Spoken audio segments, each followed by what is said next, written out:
Hey, what's up, fam? This is Kaylee, and welcome to the first episode of Docs and Dabs with Kaylee. I am the CEO and co-founder of EstroHaze, and if you haven't picked up on what we're doing, we're all just trying to let you guys in on some of our interests, outside of cannabis. And I hope that, you're enjoying what we got to offer. So, what I'm gonna do is kind of run down why docs, why dabs, and then we're gonna go get into the doc of the week, which, we all know what the doc of the week is. We all know what the doc of the week is, right? I think documentary storytelling, nonfiction storytelling, is just a really effective way for individuals to connect to the human experience, the gray of it all, and see different perspectives and learn about different topics and just get exposed to things in a dynamic way. Just seeing and how people can allow other people into their lives as outsiders, and just for the purpose of exposing you to an issue or a challenge or a triumph.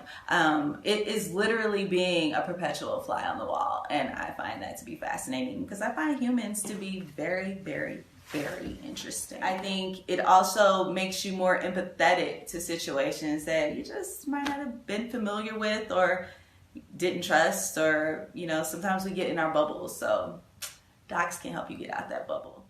So what's dabbing? Dabbing is pretty much the flash vaporization of a cannabis concentrate once it's applied to like a hot surface and inhaled. So like using a pipe, that's how you dab. First of all, let me back up. What are concentrates? If you're not familiar, cannabis can be processed into concentrates. There are a number of different types of concentrates out there. There's crumble, there's butters, there's rosin, there's shatter, there's oils, there's distillates. I think that, sometimes it can get a little overwhelming. But I figure, hey, let's learn together. Let's try different things together. And at least if you can't try it there, I can at least show you what it looks like. So when you are in a legal state, you can try it yourself.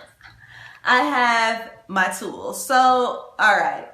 My colleague is going to be very upset with me because I kicked over my dab rig. Now, it wasn't on the floor, no.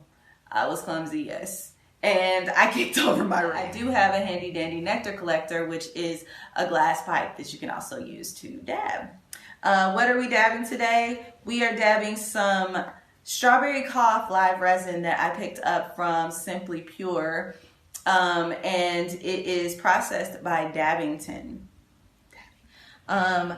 I have my handy dandy rose gold torch. I love rose gold, y'all, and I found this and I said, you know what, this is for me. And it is. It's real cute. It's classy, isn't it? This is how you dab. You take your torch, which honestly, this is my favorite part. I don't really know what that says about me. Nectar collector, you let it cool off for a little bit. You don't want to burn your lips. You just stick it in there, inhale, and blow it out. You don't need a lot because this is concentrated. This is around 76% THC, which...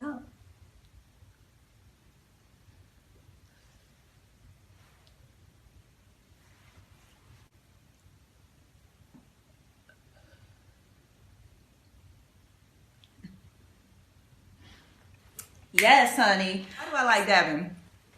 Dabbing is cool because... side effect. It's concentrated THC, so I don't have to consume as much and it lasts a lot longer. And I'm not smoking. What is the film of the week? I am going to watch the Queen Beyonce Homecoming on Netflix for my first episode of Docs and Dabs, and I'm really excited about it. I'm not in the Beehive, but I am Beehive adjacent because it's excellent. She's excellent.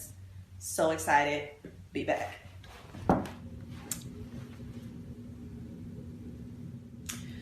So yeah, just spent 2 hours and 15 minutes watching excellence in every form possible, I guess. First of all, the show is amazing.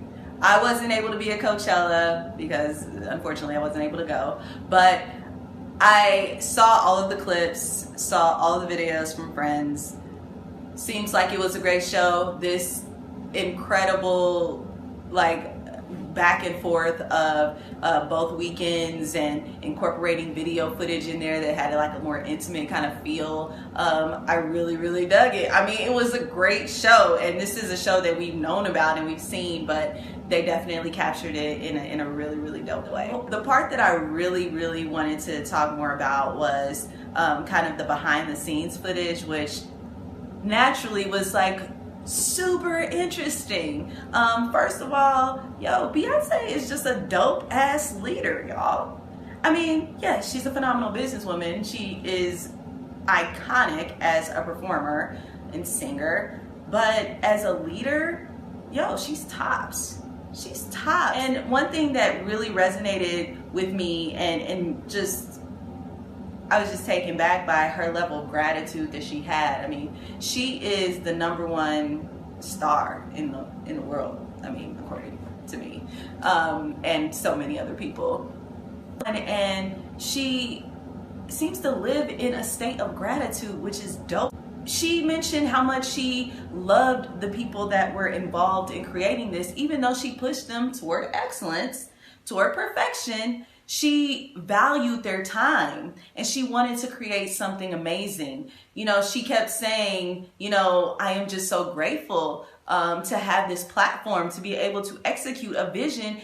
And even if my country ass could do it, you can too. I really loved that she kind of conveyed was that whole idea of pushing yourself. And she pushed herself and she had a goal and she wanted to meet that. Made huge sacrifices to reach her goal, but she also said that she's never going to push herself like that again because she's changed. And that is also a great quality of a leader. You can push yourself and go, but if you're continuing to make the same mistakes, if you're doing things that are not good and not good for you overall in the grand scheme, if you're not able to self-correct, what are you doing? He had meetings with around 50 people at least post, rehearsal to break down what do we need to work on? Are we moving on this? Are we measuring our progress? I mean, these are all just like, you're like a fly on the wall to how she conducts her business, and she's a boss, of course. I really just appreciate her vulnerability. There was a number of moments where the camera captured her face and you could read frustration or how tired she was or how she was, determined, and even her words, her talking about having her twins and, not feeling like herself, not feeling the same in her body, not knowing and having fear about her body not being the same and her being able to move the way she once did. I mean, that is her business.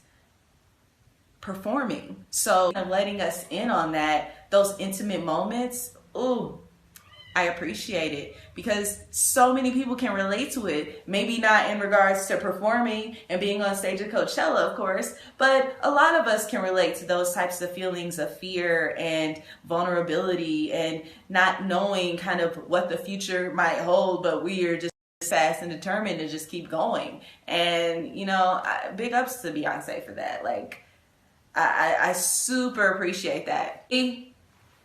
You killed it. You kill it every time, but this was just, I loved your message. I love how you wanted to continue to push up the culture and showcase the brilliance and swag, like you said, like, ooh, I felt it. You said you want people to feel what you guys felt. I felt it. Thank you, Queen Bee, for giving us a peek into your challenges and your triumphs. We appreciate you and your contribution to this culture. So, y'all, this is supposed to be a dialogue. Drop in the comments. Let me know what you think about the doc. Like, let's vibe, let's talk. Let me know what you're smoking. And until next time, I'll see y'all on episode 2. Peace.